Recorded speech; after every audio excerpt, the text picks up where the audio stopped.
Usually the first 3 minutes or 5 minutes, I should say, of the podcast of this live stream is a little boring because Trey starts it off. Today we're going solo, right? And because we're going solo, I think we're gonna have a good time.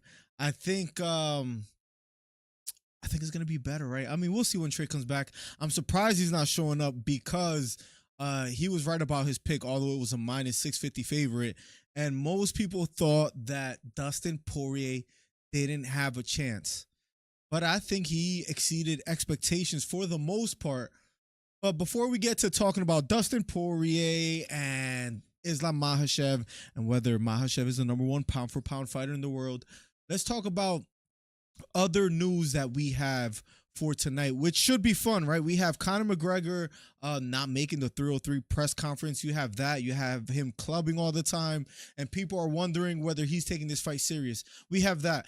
We have Sean Strickland, and my take, which I want to talk about more, is why isn't he held accountable for when his fights are boring? Because although he's walking forward, he's not doing much, and I think he's fooling some of us quite a bit. So we'll talk about Sean Strickland. We'll talk about Conor McGregor. We'll talk about Paulo Costa, and what's the future for him. He lost to Whitaker, although a close fight. Lost to Strickland, in my eyes, a close fight. But we'll talk about him in a bit as well too. I think we're going to start off with him. We'll also speak of Ian Gary versus Michael Venom Page, which I'm excited for UFC 303. We'll talk about 304 and maybe the real number one pound for pound fighter, that being Leon, and how he does, because Islam struggled at the end of the day. Where Leon didn't against Colby, Leon didn't against Kamaru Usman. I think we can start making the argument, and this might be a little bit selfish, where instead of Islam Makhachev being number one pound for pound, instead of John Jones being number two pound for pound or number one, it might or it should probably be Leon Edwards, if not Alex Pereira, in the number one spot. So we'll talk about that and more. But first, let's start in a little bit interesting fashion. I saw this stat today, and I wanted to ask you guys what it means on Instagram, which caught me off guard. First off, Tehran Brown in the building. What's up, Tehran? Welcome to the stream. It's great to have you guys back. Hollywood Heath on the building. He said, yo, Conor got injured, bro. I think that's fake news. So we'll talk about that as well in a bit, but I don't think that's necessarily true. It was a rumor, but nothing was validated or certified. So we'll talk about that in a bit. Going back to I was right again, Heath just picks the favorites, and so far it's going well for him. I promise you. His year's not going to end well. Watch. He does this every time. Nonetheless, let's start off with this interesting stat. What's up, Plugs? Welcome to the stream. If Chris is the encyclopedia, Plugs is the reporter. We need to find the journalist. Is that what we should call Plugs? Chris Faith in the building as well too. Actually, let me put myself, because I know people like to call in. If you do want to jump in, just and call in and share your thoughts on UFC 302, just jump in Discord, chat, and then we'll add you. So there's that. Quickly going back to this. This is an interesting stat that I saw on Instagram. 7th ranked UFC middleweight Paulo Costa has no wins against any active UFC fighter. He has no wins against any active UFC fighters. In fact, 7 out of 14 fighters he has won against have retired from the sport. The most recent one I've been thinking of is Luke Rockhold. But let's quickly go to his Tapology and see if this is unfair to think about it, as far as he hasn't beat anybody in the division, or anybody he has beat as of recent is not around. Well, he lost to Whitaker, but it was a close fight. He lost to Strickland, and that was a close fight. That was a split decision. One judge had it 49-46. I should probably put my ad blocker. Had it 49-46 for Paulo Costa. So it was close. Canceled bout with Hamza Chimaev. So he hasn't been the most reliable, because canceled bout with Hamza, canceled bout with Aliskerov, canceled bout with Luke Rockhold. I mean, isn't he lucky that he has such a big name, and he has, for the most part, made himself a star outside of the UFC? which has been helpful to his career, because he hasn't really done much inside the octagon besides beat Luke Rockhold in Salt Lake City. Remember at UFC 278, where the fight was pretty close. Nonetheless, he got the win. But he hasn't done much, so that leads me to ask, as far as him being in the middleweight rankings, being in surprisingly, where is he, number 7? What's left for him? Any title aspirations? Or, bro, are you a Fed or something? Plugs, who are you? I'm him. No, nobody could get the inside scoop on Plugs, and that's what everybody's wondering. But Paulo Costa hasn't beaten any ranked UFC middleweights. So how is he still number 7? Because he has close fights. He had a close fight with Whitaker, had a close fight with Strickland. But is there any chance that he can turn the tide around and perhaps still be in the top 5, top 10, and fight for the title again? Or maybe like Dustin Poirier, his chances of, I don't know, fighting for the title are just gone at this point. Because Paulo Costa, sorry, I had to send a quick text real quick. Because Paulo Costa, man, he fell short, but I feel like Sean Strickland holds some kind of accountability as well too. Because and this is what I wanted to talk about. If you guys agree or disagree, you guys can let me know in the Discord. You guys could jump in.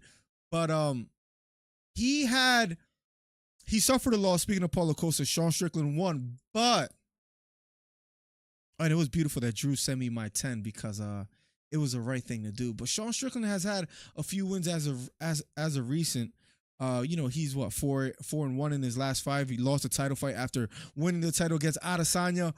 But I just want to make the argument. You guys might disagree, but this is a little bit hefty. Is Sean Strickland a little bit overrated as far as an entertainer? Yeah, he beat Paulo Costa, but it was a little bit too close. Against Dricus, lost. Beat Adesanya, but I think styles make fights, but remember he got knocked out by Pereira, lost to Cannonier, split decision. But I think he's overrated as an entertainer. Yes, he talks great behind the mic at the press conference. He's entertaining. I'll give him that.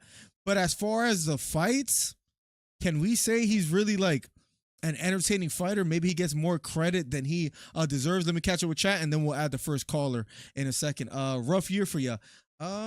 Listen, I was right about Sean Strickland, even though I'm flaming him now. Plug says Costa sucks. He ain't the same since Izzy humped him. Well, he lost that fight in a disastrous fashion, but he did okay against Whitaker, and he did okay against Strickland, in my opinion, for being so inactive. I have the slightest clue who you are. Are you a man or are you? It was a last second bet. I felt bad for you. Yes, he is. He's born as jab master. Ooh, Drew agrees with me. I would love to hear more, Drew. So feel free to jump in. I'm gonna add the first caller, Chris Faith in the building. What's up, Chris? Take your time. Take your time. Fax Miller. Is he overrated? I know that sounds a little crazy because he's a former champ. Hold on a second. No problem. It's crazy that he's a former champion and Dustin Poirier isn't. I mean, if the world is unfair, if there's any proof that the world is unfair, that life isn't fair, Sean Strickland was a champion at one point and Dustin Poirier wasn't. And Sean Strickland, he talks a big talk, but as far as being entertaining and pressing the action, he does that. But what does he put, a jab behind it, a little teep, or a front kick to the belly? I think he might be a little bit overrated. Styles make fights, and I mean, his style shouldn't work. You hear some people saying that as well too, but he's a little bit boring. Chris, if you hear me out there, when you had when it was on, I'm like, what the hell? Like, I don't get it. Can you lower the stream just a bit so the volume isn't cutting through? And thank you. Put it on mute. But let me say, I told you so about Dustin Poirier. I told you so. Not since last week. This was this past April. I said that Islam Makhachev was going away. You didn't listen. You didn't listen. And I said it. I forgot what was the bet again. That if Islam wins or loses, I forgot. It's like 2 months later.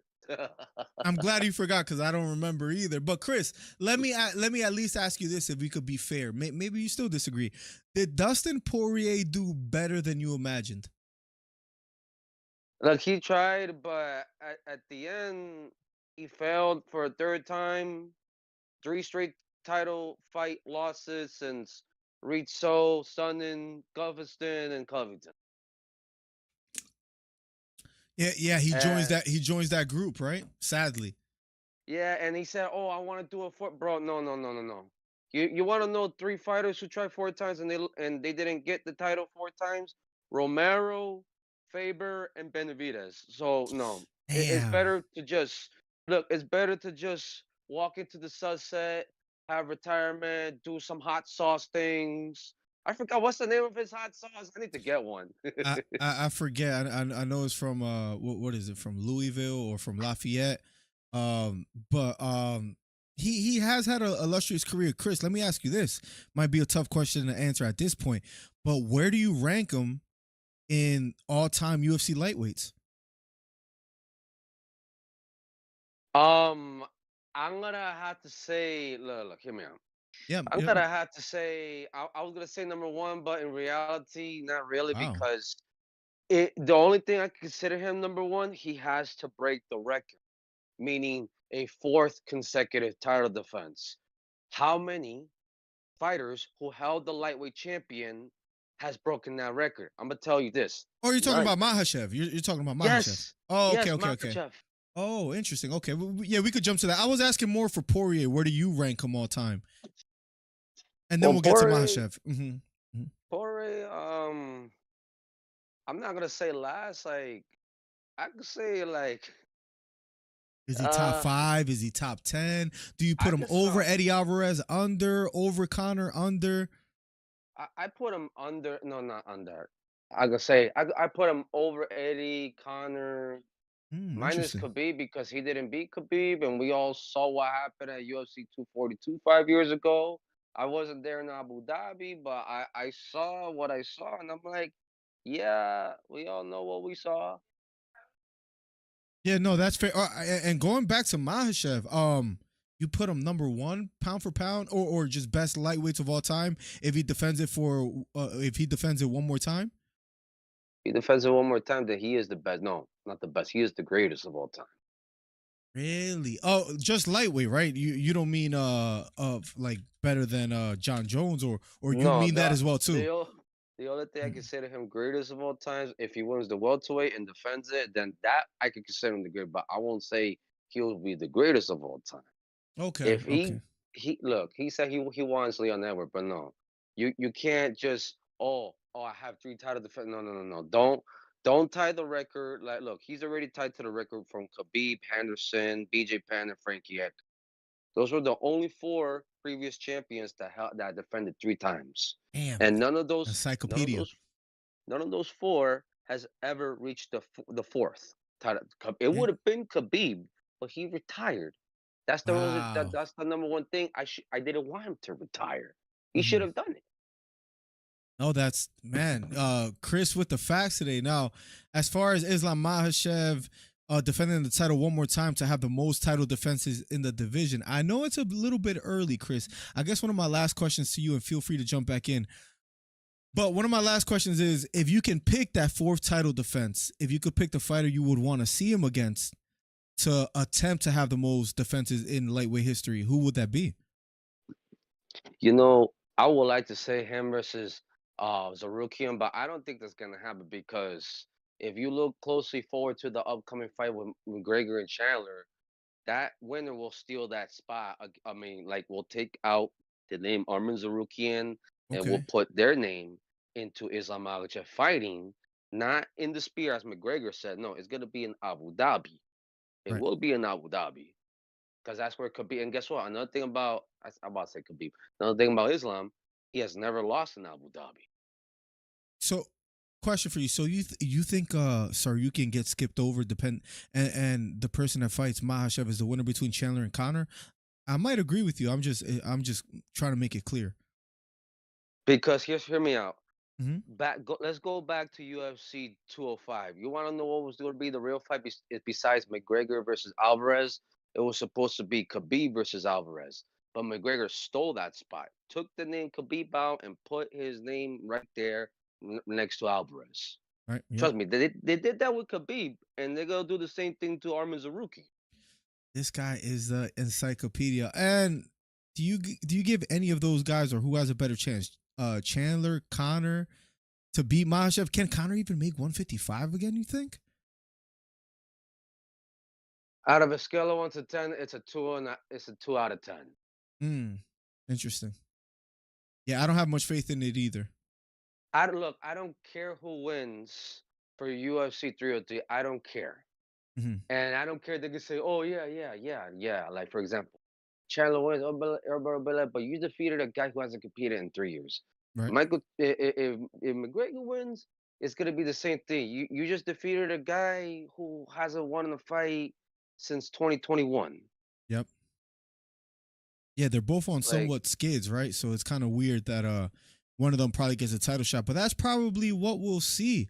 Chris. So that's a fair point. All good points today, Chris. Any last thoughts before I try to add someone else? And if anything, feel free to come back in. All I could say, and I know it's gonna sound political, Donald Trump is not guilty, and Joe Biden can suck it. There you have it. I might make a short of that itself. That listen, he might be being lied on, and it's all political and it's all fake. I don't know too much about it. All I know is that Trump has made a TikTok and he's out at UFC events and people still want him to be president. Bro, he's gonna win. This is my prediction. Donald Trump wins, John Jones loses this November. There you have, yo, John, Chris, the encyclopedia. Thank you for the call, man. All great points today, man. All great points. Much love. There you have it, guys. Chris Faith, bro. This guy started referencing UFC 242. He started referencing UFC 205.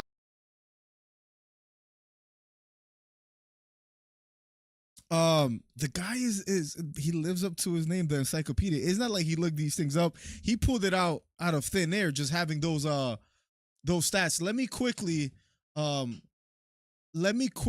through the chat and then I'll get right. Babe, be careful. There's glass there, okay? Over here by the bed. So here, you can just pass it to me. I'm gonna add a caller in 1 second. Let me quickly plug in my phone because it's dying. Plug says Trump 2024. I'll catch up in chat and then we're gonna add Drew.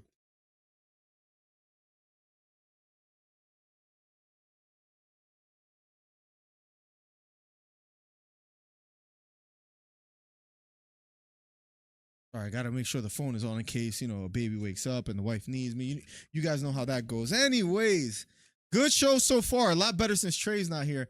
Let's see what Drewski has to say for tonight. Let me catch with chat. Hamza owns a middleweight division. Disgusting take, plugs. I'm actually disappointed. Let me actually go back up further because I'm behind. Screams to the death and does nothing but throws jabs and pity shots. I can't wait to talk about that, Drew, because you're exactly right. What's up, boys? Mr. Mustache in the building as well, man. Always coming through. Felix in the building. What's up from Chapala, Jalisco, Mexico? Guess you didn't see Dricke's face. I mean, he just swells up easily. That's what I would attribute that to. DP is better than those guys who failed 4 times. Oliveira, Chandler, and who am I missing? Poirier. Well, I guess Poirier is one of the 4, right? And I forget what other name I'm missing. Dan Hooker? No, it wasn't Dan Hooker. It was someone else, and I can't remember who. Islam feels at welterweight. I think he does. I think Leon beats him. Leon and Bilal both smoke him. I don't know if Bilal smokes him. Bilal is just a frustrating fighter to watch. Kobe is the only person to beat Islam at 170 with his hardcore wrestling. I don't think so. It's plugs. 2 disgusting takes in a row. Connor will sleep Islam. I want to call in Trump 2024. Says plugs. Indeed, Trump wins re-election and John Jones finally fails. You think he loses to Stipe? Drewski Blanco in the building. Yo. Welcome. What's cracking? Hold on. Let me put you on. I thought you were on speaker. Good. Hold on real quick. Evening, Daniel Berry. Welcome to the stream. We got the whole crew. Make sure you guys hit the thumbs up. Helps the channel out immensely. #1 commentary channel on YouTube. And we have Drewski Blanco on the line. 1 second, Miller. Sorry. Hold on. Yeah, yes, sir. Wow, man. He's pulling a Joe. There's something in North Carolina where these guys, they just... All right, Joe, I'm good now. I'm good now. Now it's Drew. What's up, Drew? What up, my guy? Chilling, first of all, let me just start and say can we all agree that was one of the worst UFC cards in the history of the UFC? It was, I think Trey said that when he called in that night, and I tried to fight it. I don't know why. And then I went through every fight and I was like, okay, yeah, this card was absolutely trash. Was there one knockout? There was one good moment, and that was Kevin Holland by armbar. Yeah, but that wasn't a knockout though. That's what I'm saying. Right. Was there one knockout the entire card? I don't think so. I think it was all decisions. Yeah. I remember Jilton Almeida had a submission. Yeah. And I remember a couple submissions, but I don't remember a knockout like a finish. No, that's it. Just 2 submissions, I think. 3 with Makhachev and Poirier. So that's embarrassing. Bad card. Sean Strickland didn't help either. Bro, I'm sick of that guy. I'm sick of him going out every press. I'm sick of him. I mean, don't get me wrong. Good fighter. Great fighter, I would say. Great fighter. But I'm just so sick of going out every press conference. Oh, this is for you guys. We're going to fucking bleed. We're going to go in there. We're going to bleed for you guys. And then he goes out there and, like you said earlier, and just teeps to the body, jabs. Doesn't look like he has any intention of getting his opponent out of there at any point in the fight. I mean, it just makes me sick. Like, you would think he's just, you would think he's a cornball. Like, you would think he's just some herb who's just, but he's acts like he's like, oh, to the death, blood. And then he just goes out there and jabs you the whole time. And he'll give you that maybe the last 5 seconds of the fight, but that's about it. Yeah. Question for you. Is he overrated? Big time. Big time. You know who else? He's overrated because Izzy's overrated. That's in my opinion. Like, he beat an overrated guy. Drew, this is where you might be playing with fire. What do you mean Izzy is overrated? Talk to me about that one. Izzy is just a one-dimensional, like, stand-up fight, like kickboxer. Like, you get somebody like Sean Strickland, you get somebody in there who can just like compete with the stand-up, and he's gonna fold. Like, he hasn't, like, he fought Alex, lost. Fought Sean, who could compete with stand-up, lost. Fought Kevin Gastelum, who could compete with the stand-up, almost lost. And that's Kelvin, like, I mean, right? Yeah, Kelvin has hands, but I mean, like, most of the guys he beat, he's way better than on the feet, and they're just dumb enough to stand up with him. So I mean, it's just. You think Dricus beats him? Yeah. Yeah, I do. Yeah, I do. Really? I think he gets it on the ground. He's just too bigger. I think he's bigger. And he just gets on the ground and just controls him. I think it'll be boring, but I think he beats him. Important question for you. How much hours of sleep? How many hours of sleep did you get last night? Not a lot. You sure? Not a lot. You sure? I swore you was gonna say like 8 to 10. You sound well rested, because this is one of the first times that you're spitting. Someone says that in chat right now. They say, nah, Drew spitting. I almost can't disagree with you besides Israel Adesanya being a little bit overrated, but I get it. Like, as far as like, he might be one dimensional. Sean Strickland beat him with a jab and just being able to stand in the pocket. Yeah. If you lose to Sean Strickland like that, getting outstruck for 5 rounds, and you're supposed to be the greatest kickboxer in the UFC, like, I'm not buying it. I'm not buying it. You just made me realize something. I got another one for you. Who looked better against Strickland, Paulo Costa or Adesanya? I mean, you got to say Izzy because he survived, but he didn't look that much better. Like, Costa survived too. Oh, you mean Costa versus Strickland, not Costa versus Izzy. I see what you're saying. Okay, yeah. Costa and Izzy versus Strickland. Yeah, no, I see what you're saying. Yeah. I don't know. That's close. I mean, it was almost the same kind of fight. I would say Costa looked better just because of the leg kicks. Like, at least he was like doing damage with the leg kicks. Izzy didn't do anything against Strickland. At least he tricked one judge. I mean, as crazy as that was, probably the worst scorecard I've ever seen, but I mean, at least he tricked one judge into thinking he won. Like, he did more than Izzy. Adesanya lost unanimous to Strickland. Paulo Costa made it a split decision. Well, it should have been unanimous, but yeah, technically it was. I don't know about that, Drew. Oh, okay, come on, Miller. I don't, and I got good sleep, so that's where you're probably fading a little bit when it comes to this topic. I don't know about that. You don't think it was close? Bro, I think maybe, and I mean, this is saying maybe 4-1. Like, I might have gave Costa 1 round. Maybe. Stop it. I'm being serious. Like, being serious. Maybe I gave him 1 round. Like, 1 round because of leg kicks and He's striking pretty good one round. Like, I'd give him 1. But, bro, 4-1 Costa is crazy. I think 3-2 Costa might be. I think it could have went 3-2 either way. 4-1 I haven't rewatched it yet. I will say that I haven't rewatched it yet, so I do need to rewatch it before I really speak on it. But like original thought, I was like, bro, that's unanimous, like 4-1. Like when Costa got knocked down both times, where it looked like Strickland had a moment, those punches and kicks didn't land. He just lost his footing. Strickland didn't land anything significant in that fight that I remember. Yeah, he didn't. He just popped his pitter-papped his way to a win. And the numbers were close as far as strikes landed.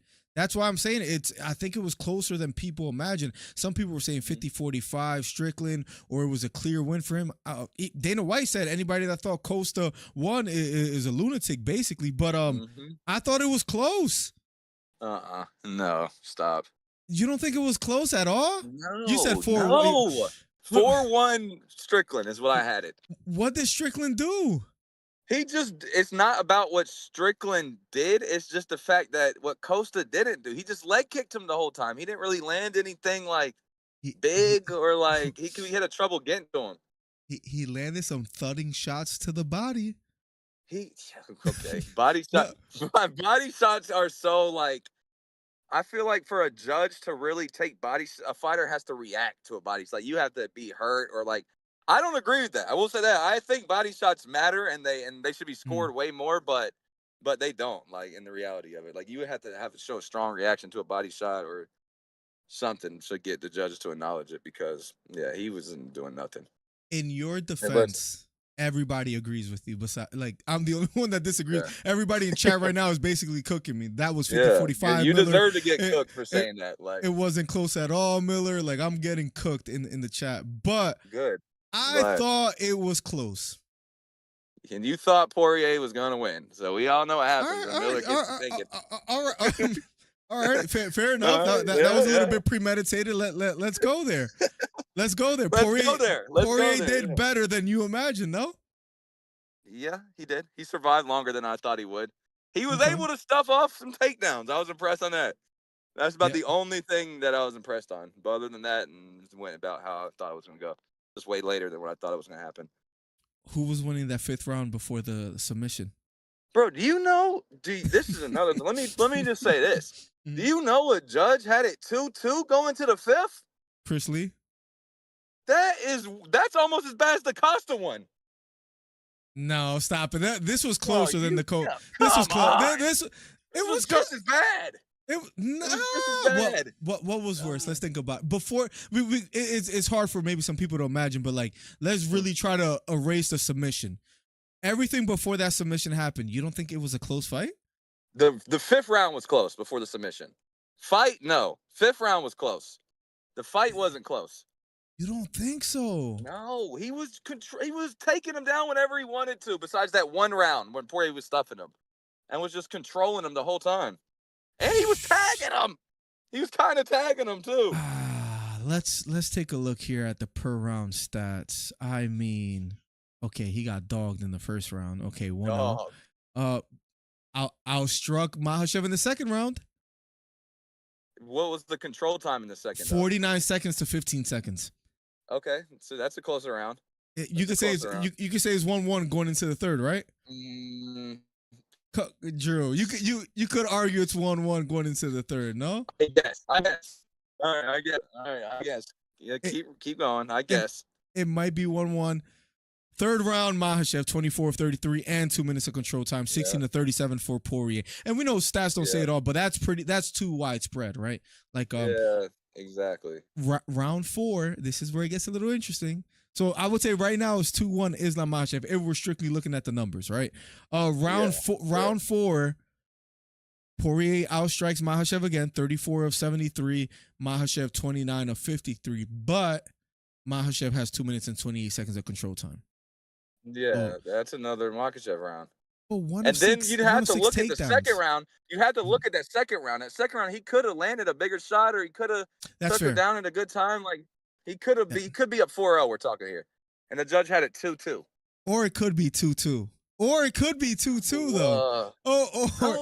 Or it could be 2-2. And Makhachev was leading the strikes in the 5th round and control. You know what it was? It was just the fight. The fights were so boring, and the judges had to make it interesting somehow. This night's so terrible. We had to just intervene and make it a little more interesting. Like we had to do something because this is going to shit. Listen, the hot topic now. I mean, Poirier, he lost at the end of the day. The hot topic right now is Islam Makhachev the number 1 pound for pound fighter in the world, or should it be Jon Jones? Okay, well, I think it's Islam just because he's more active and he's. Islam hasn't had a controversial win. You know what I mean? Like he's dogged everybody he's fought. Jon Jones has had some. Jon Jones has had some controversial, but he also has never lost. So I mean, I don't know. That first fight against Volkanovski was a little controversial. Yeah, I guess, but I thought he won. I thought he won 3-2, but it was a close fight. Yeah. I would say the Dominic Reyes fight was a little more controversial than that one. I would say. And Gustafsson. And Thiago Santos was what? Split decision as well Santos, too? Yeah. Santos. That's what I said. Jon Jones has had some weird ones. Listen, I'm about to sound blasphemous, but Jon Jones hasn't looked that dominant as of recent. I know he's accomplished a lot in his career, and I'm not mad at people that call him the best fighter of all time. I'm just saying it's been a while since we've seen a dominant performance besides the Cyril Gane win, where he's Dominic Reyes, Thiago Santos, Gustafsson. He's had some debatables. I think he's 2, and Islam's definitely 1, and then Leon's probably 3. Even though I hate saying that, good coming out. I love that you brought this up, and you probably regret saying the name. But thank you for doing so, because I'm glad that you at least noticed that he should be in the top 3 conversations. He's definitely top 3, top 5, maybe. I think top 3, just because of his win streak. Like he's on a crazy win streak. I would put current pound for pound rankings. I think easily Leon should be over Jon Jones at the moment. Maybe. Beat Kamaru twice and then Kobe. But Leon's lost fights. You know what I mean? Like that's the only reason I wouldn't be like he's clear cut. Like he's had a resurgence where he hasn't lost in who knows how long. But before that, he was kind of mid. He lost one against Kamaru, which was like back when you were probably like 14 years old or something like that. It was a long time ago. Yeah.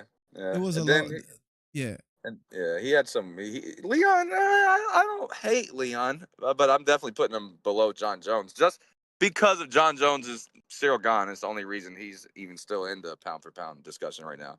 Currently putting him behind Jon Jones? Like I'm not talking about all time. Mm-hmm. All time of currently Leon's behind. How? Just because he was a fluke head kick. He's got one title. Stop it! That was one of the most beautiful head kicks of all time, man. It was. It was planned, premeditated. It was beautiful. It was beautiful, but he was also getting the piss beat out of him for 5 rounds. And if you're the pound for pound number 1, you can't get just destroyed for 5 rounds. Like, you know what I mean? Like, pound for pound fighters go out there and get manhandled for 4.5 rounds. But then he did beat Usman the second time clearly, and then beat Kobe clearly. Okay, so what if he beats Bilal in a dominant fashion? Can you then put him up? Nothing for me. Doesn't do nothing for me. Nah, because let's think about it. He beat Bilal and Kobe as his 2 title defenses. That doesn't do nothing for me. Beat Shavkat, and then we'll talk. Damn, man. Beat Shavkat, and then he's up there. Maybe I shouldn't have talked that bad about Bilal because you do have a point. It's not like a wowing factor to beat Bilal. I don't think it's that big to beat Kobe as well either. I mean, when was the last time Kobe had a dominant win? I think it's bigger of a win to beat Kobe than it is Bilal. I agree. That might be a hot take. Yeah, it might be a hot take. But Kobe's really tough to beat despite all that he is. Bilal struggled against a hurt Gilbert Burns, like a compromised Gilbert Burns, right? And the first time they were fighting, Leon was piecing him up. So was killing him. I was just about to say that the first time they fought, he was beating the shit out of Bilal, almost knocked him out with a head kick. And I don't know how people forget that. That's what I'm saying. Like he was destroying him in the first time they fought. It's gonna be bad. It's gonna be a knockout. Leon's gonna knock him out. You think easy, so? I think. Yeah, I think easy too. I would have loved to take some of your money again, but not an idiot. You could. It could be some last second where I have an urge, like I kind of see. I might hit you with something like that, but as of this moment, no. let me ask you just one more question because it's a little preview of what's to come in the future. Conor McGregor, Michael Chandler. Do you buy Conor not being ready? Do you still have Conor beating Chandler? How do you feel about the fight in general as we speak? I want everybody to hear me and hear me clear, okay? This just happened. This just happened. It just happened with Ryan Garcia and Devin Haney. And everybody thought this man's crazy. He's out partying. He's out doing this. He's not locked in. He's out snoring coke. There was all kinds of crazy things coming out of Garcia before that fight. And it's looking very similar. That's all I can say. Looking very similar. People are saying McGregor's not ready. He not there. He not that. Yeah, he better come back and knock that boy out. So you don't think there's no chance he's actually just losing it? He's under the proper 12 influence. I think he's always been a little crazy. He's always been that. He's always been that psychopath. And now he wouldn't come back and fight unless he was in his bag, like in the gym, getting right. You know what I mean? But like, he's always been a little crazy. I think when he was on his like peak run, he was still out doing that. The cameras just wasn't catching him. So I think it's not. I think it's not gonna matter. I think he's gonna be ready come fight night, and that's all that matters. I think Conor was a weight bully, and now fighting at 170 or 185, he's gonna struggle being good again, and he's aging as well too. Well, he's fighting a lightweight. It's not like he's fighting a real welterweight. He's fighting a lightweight that's going up like he's doing, and that has no IQ. Exactly. No, that's gonna stand. That's somebody that's gonna stand right in front of him. I have Chandler winning, but the left hand down the middle is still a big. Let me ask you a question. Yeah. Do you think Michael Chandler? We all know he can go out there. We all know he can go out there and win. Technically, he's a better fighter overall. Can you repeat all that again? You were breaking up. You were breaking up. Can you repeat all that again? Sorry, I was gonna say was we all know Michael Chandler's probably a better overall fighter. We all know his easiest path to victory is to go out there and wrestle him and just control him, do what he's got to do. But we all know Michael Chandler. He's going to go out there and he's going to try to entertain the crowd, try to make it a barn burner, and he's going to get slapped. I think Conor's not that guy anymore. I think being this long removed from the octagon, I think his timing is going to suffer a little bit. Well, his last win was what? Cerrone? 2016? Yeah. When was Chandler's last good win? Dan Hooker? Tony Ferguson? But his fights were competitive, though. At least he almost got Oliveira out of there. The Gaethje first round, probably one of the best rounds in UFC history. The fights are somewhat close. Not Chandler, but McGregor was beating Poirier in the third fight when he broke his leg. He was winning. Oh, you're one of those, aren't you? He was. He wasn't clearly beating him. It was a back and forth. He showed me in that fight that he still got them hands. They said the last thing to go is that power. So all he's gotta do is land once. That's true, and Chandler's gonna be there to be hit. So I'll give you that. That's the argument that I'm a little bit worried about. Any last thoughts on this topic, Drew? The only question I have kind of on that topic is McGregor wins next month. Do they just do it? Do they just do Islam Hunter? Or do they give it to Sarukian, or do they wait and let Conor fight this winner, Sarukian and Islam? What do you think? You're breaking up a little bit. I think you said that. What do they do if Conor wins? Do they do that, or do they do Sarukian? Right? No, kind of. I said, if Conor wins, do they just do him versus Islam, or do they give him the winner of Islam, Sarukian, or what do they do? What do you think? I think the number one question is whether he could make 155. Because if he can, there's no doubt they should do Conor and Islam. I know it almost sounds kind of corny. He's been out for so long, but I'm saying, like, how does the UFC pass up on that? They're not passing up on that opportunity. No, they can't. Yeah, I think. Would you be mad at that? I don't know if he can make 55. No, I'd love it. I want it to happen. My dream when I lay my head down at night, every sleep, and I just have one dream, is that he just comes back and knocks out Islam. Like that, that would just, God, man, that would just do it. That would make me just I know we're playing the craziest hypotheticals as of now, but hypothetically, let's say Conor beats Chandler, then beats Islam. He comes back and he knocks Khabib out. That's what I was gonna ask you. Does Khabib come back for that or no way? No, I don't think Khabib ever comes back. But if he were going to, that would have to happen. Right? That would have to happen. Yes, that exactly would have to happen. And that would be the biggest fight in UFC history if that happened. Oh my God! Oh, over $5 million. Wow, over $5 million pay-per-views. I didn't mean to excite you. I didn't mean to get you excited like that. I mean, I didn't mean to get you too excited.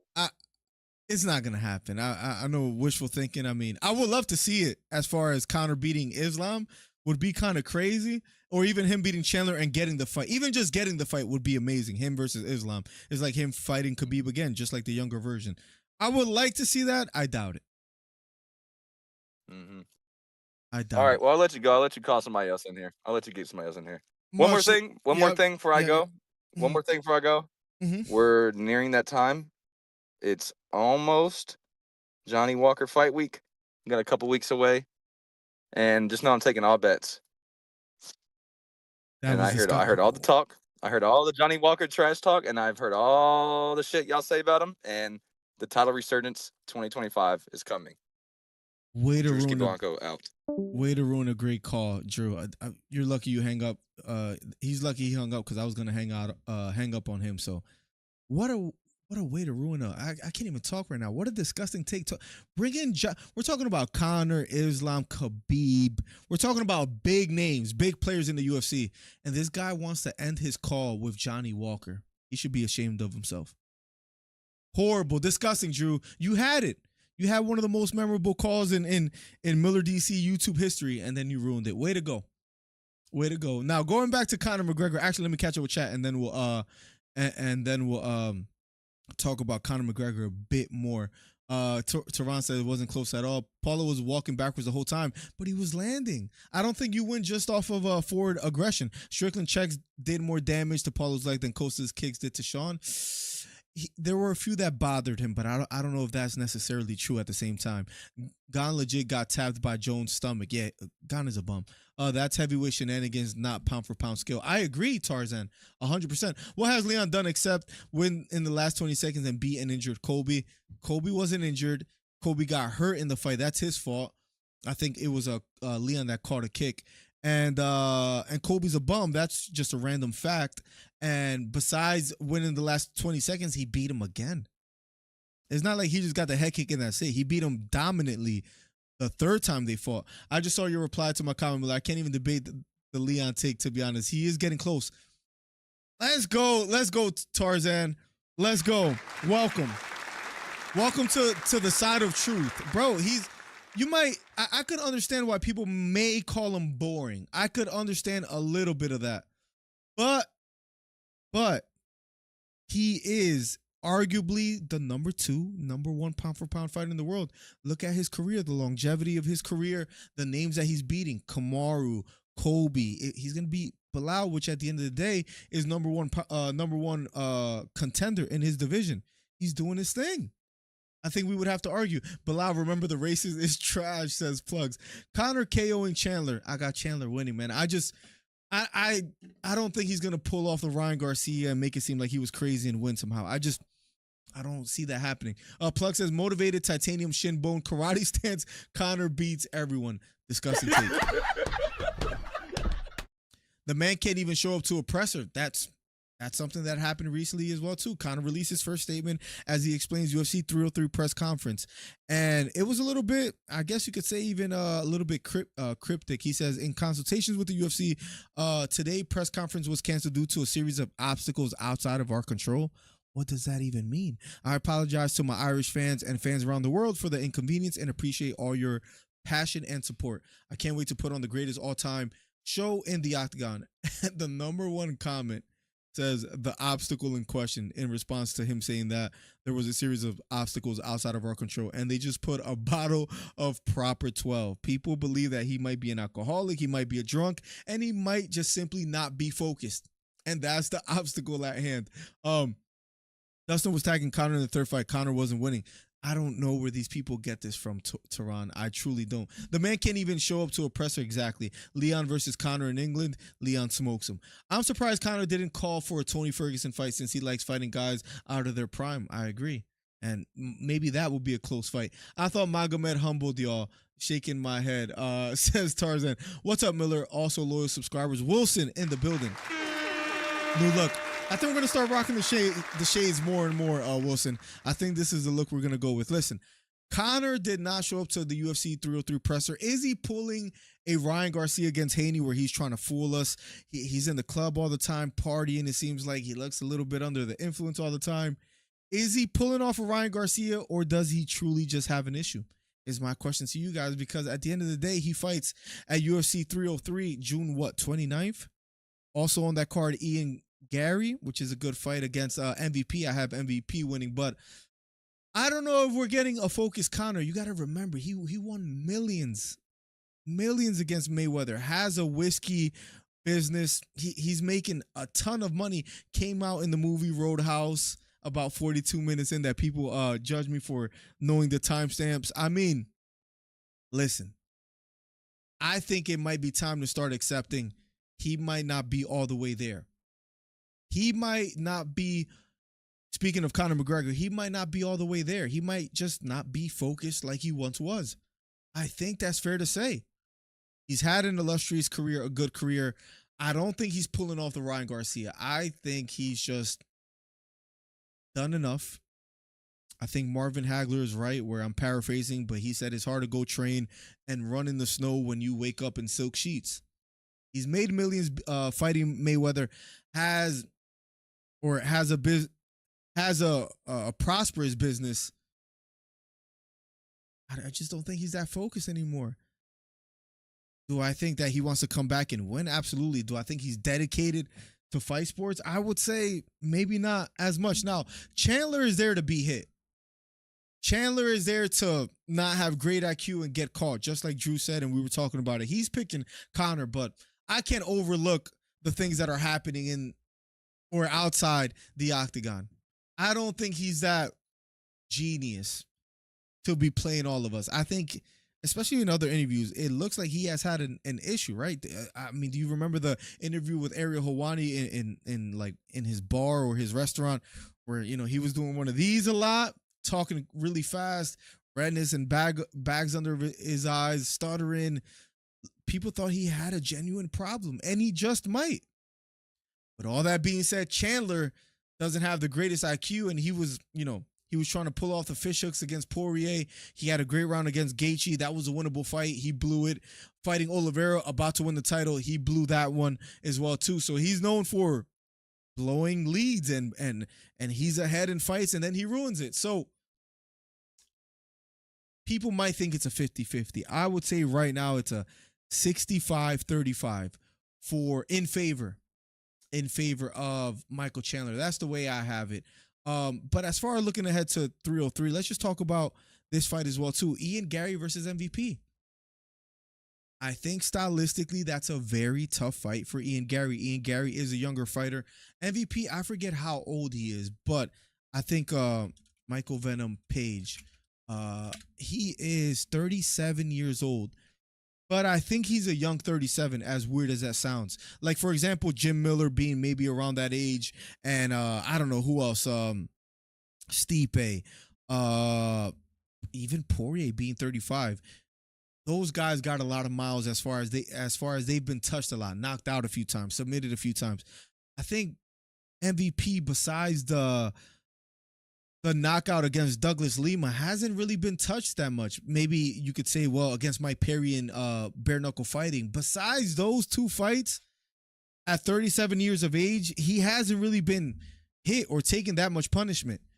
And he's fighting Gary, who I don't think has the greatest chin. I think we've seen him get caught here and there against Daniel Rodriguez, and I forget who else, where he's just been touched, and he doesn't look like he takes punches quite well. In my opinion, I got MVP winning, even at 37 years old. Yeah, Jim Miller is 40, but he's a very old 40. You know what I mean? Bobby Green after, how old is Bobby Green? Bobby Green at 37, the same age, taking way more punishment than MVP.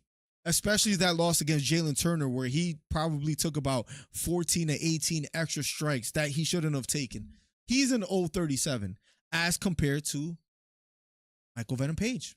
I strongly feel that way. I think Michael Venom Page is going to get the job done at UFC 303. So I have him winning. I have Chandler winning, are my picks. And then let's just real quickly, I guess as one of our last topics, go to UFC 304, where Tom Aspinall probably should be fighting John Jones. I think John Jones is ducking him. I think John Jones is a little bit, I think it's fair to say, I think he's a little bit scared. I think he's getting up there in age. I think he might feel he can't keep up with the younger guys, and that's why he's choosing to fight Stipe. Who Stipe is another one. How old is Stipe? Stipe, I'm going to guess like 42. How old is Stipe? 41. Close enough. In August, when they fight, he might be 42 by the time they fight. I think they're fighting like August 9th or September 9th, something like that. So it's close. Where was the tab that I was on a second ago? Yeah, that's a crazy post right there. I think I was on the same tab and I just kept researching things. But I think John Jones is a little bit. Oh, is this one right here? I think John Jones is a little bit worried, and that's why he's fighting Stipe. Nonetheless, Tom Aspinall fights Curtis Blaydes. Arnold Allen fights Chikadze. This card on paper is a great card. Bobby Green versus Paddy Pimblett. If anybody's gonna get exposed, it's gonna be Bilal all over again. It might be Makhachev versus Cape. I'm gonna have Cape winning that fight if he makes weight. He's not made weight in like the last 3 or 4 fights. It's actually a little bit ridiculous. But I'm going to say he makes weight and I have him beating Makhachev. I got Paddy Pimblett being exposed as well too. Unless, of course, he catches Bobby Green. His chin appears to be a little bit compromised. But I think this is the time where Paddy Pimblett gets exposed. I think Tom Aspinall beats Curtis Blaydes. Aspinall got hurt. And then last but not least, Leon Edwards, Bilal Muhammad. I know it might be a little bit strange. I know it might be a little bit weird for someone to really vouch for someone like Leon Edwards this much. I know it might sound a little bit blasphemous. I think Leon should be #1 pound for pound fighter in the world right now if he beats Bilal in dominant fashion. Because at the end of the day, Islam beat someone that was a weight class lower in Volkanovski. Granted, he beat him twice. The first fight was close. He just got his 3rd title defense.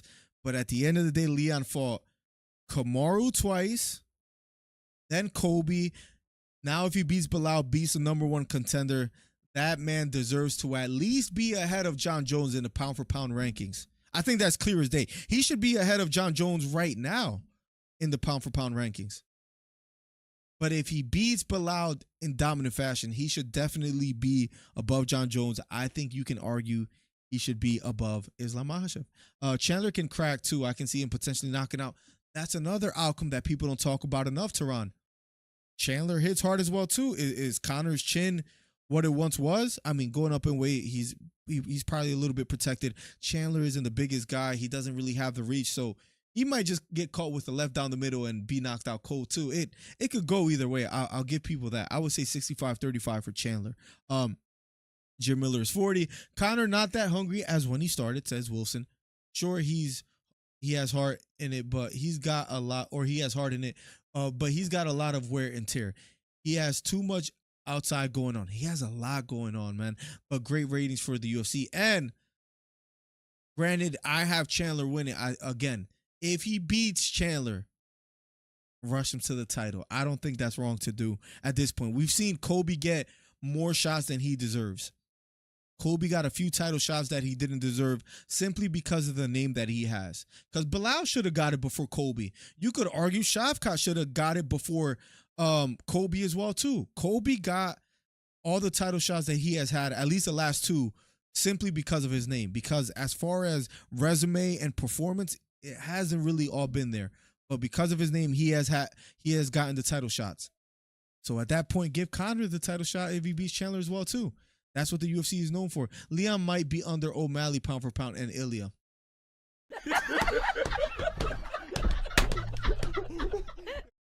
it's just disgusting what Drew does. He'll have good takes, and then he picks guys like Johnny Walker to, you know, be up in the rankings, and then he says something like Leon should be under O'Malley and Ilia Topuria. Disgusting take. Teron Brown says, my B-Day is today. Yo, happy birthday, man. Happy birthday, man. You've been rocking out with me for a minute. Appreciate you a ton. Thank you for always coming through. Wilson Prayer with the Gold Glove. Guys, I'm going to get out of here. It has been a very, very fun podcast. I think there's a good amount of replay value with Chris calling in. Drew had a great call as well, too. We had a good one. It felt good to go solo. We do miss Trey, but it felt good to go solo. And we talked about a few topics that I think are important that could maybe help me make some more videos in the future. So thank you guys for that. Drew, good call. You ruined it at the end. But good call nonetheless. Let me quickly which we didn't talk much about, but Dana White was glazing. He was glazing John Jones. I think more than he should have. Johnny Walker is top 6. That's disgusting. That's my most recent video. Go check that out, guys. #1 commentary channel on YouTube. We'll be back soon. Look out for shorts. Look out for videos. Our last short that we posted today already hit 5,000 views. We're back, guys. We're back in full effect. #1 commentary channel on YouTube. We'll be back soon. Any videos, any suggestions, let me know in Discord, and we'll talk soon. Much love.